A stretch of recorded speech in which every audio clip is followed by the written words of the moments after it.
So whenever you're ready, could you talk through what you put together? Yeah, sure. So we simulated a kaleidoscope using the DE1-SoC, and it takes real-time input from this camera, and it performs operation on it, and displays the final result of the kaleidoscope effect on the VGA screen. Yeah. So for a real kaleidoscope, like a physical kaleidoscope, there are normally like three mirrors tilted to each other like this, and they form a triangular region. And when you look inside, because of the reflections of the mirror, you can see like a visual illusion where you can see the image inside that triangular region is repeated, and you can see the repeated images cover the whole field of view. Yeah. So to replicate that visual effect, we first started writing a Python program to play around with the algorithm. Mm-hmm. Yeah, so this is the outcome. So this is the triangular region, the mirror region, and the three sides of the triangle represent the size of the three mirrors. And this, in our FPGA implementation, this image comes from the camera input, and this whole field represents the VGA screen. So for any point or any pixel outside of this region, like here, we choose one of the mirrors, and we find the symmetrical point of this point to this mirror. So in other words, we find the symmetrical point of this point with respect to this line. So it's like this. The original point is here, and the axis of symmetry is here, and we get the symmetrical result here. And then we repeat this process and until we get the reflection result ending up in this triangular region. Okay. Yeah, and as long as you choose the correct mirror to do the reflection, it is guaranteed that the reflection result will finally converge into this region. So with this algorithm, we have a mapping from any point outside of this triangular region, like on the whole screen, to a point inside of this region. So that's what makes us able to replicate the kaleidoscope effect. Yeah. So for the kaleidoscope, we implement the M10K block. It's like this. There is two blocks, the read and the write. The write and read. And for the write module, we will feed every coordinates into the reflection module to get the reflected coordinates. And then we will concatenate the x and the y coordinates into a 20-bit variable to store in the M10K block. So in this case, we use the 20 by 512 M10K block.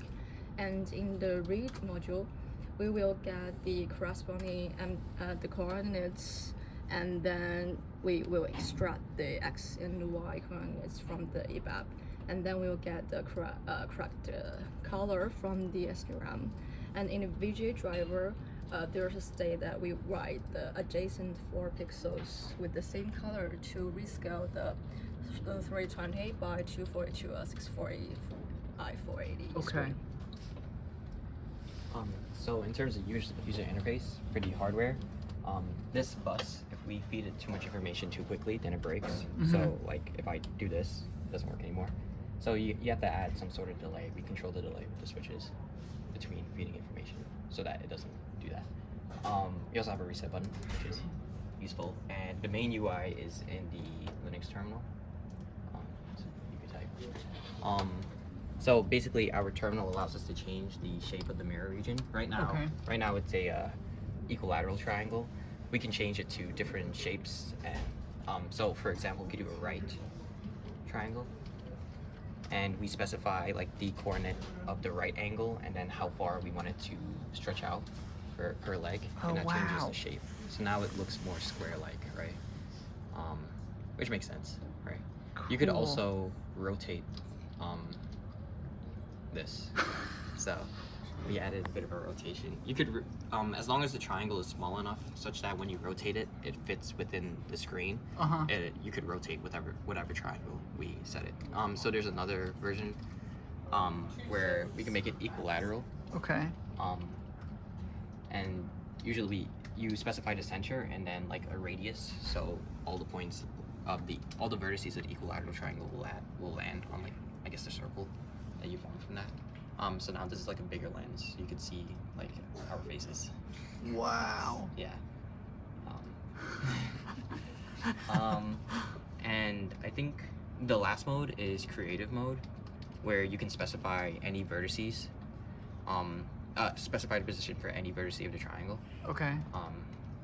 So this specific triangle that we're gonna show you is sort of like a scalene triangle. It's mapped like that, and it looks like this. It looks kind of cool. And if you rotate it, we also think it looks pretty cool. Oh man. And then one thing we noticed early on when we started it was if you do a feedback kind of loop, maybe you add some kind of stimulus to it, you can get some interesting Get like an visualizations. instability. Yeah. It takes a bit to get right because the mirror region is a bit small. But yeah. So now it's feeding back on Yeah. itself. Wow. So epilepsy warning. Probably go to That is gorgeous, though. yeah. I think that's about it. What happens if you push the camera right up against the screen? I think it just Anything turns white. interesting? Just turns white? It starts flashing.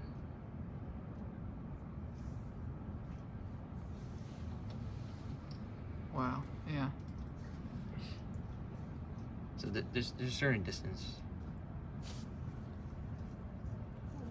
Yeah, you usually see a lot of greens and blues. How cool. Oh yeah, and also, so we did do a bit of hardware acceleration with one reflection module.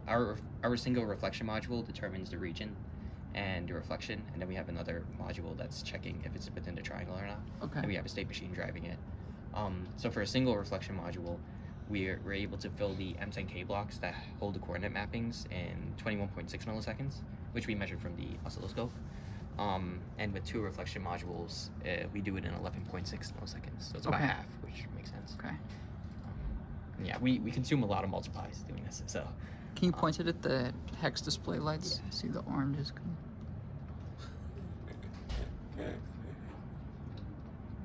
Really nice. this is our default triangle shape. Wow. Turn off the rotation.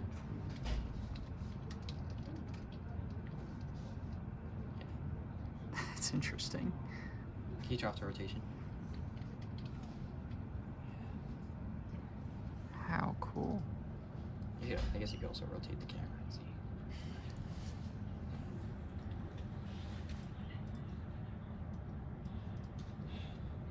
Very, very cool. Really neat. Thank you all.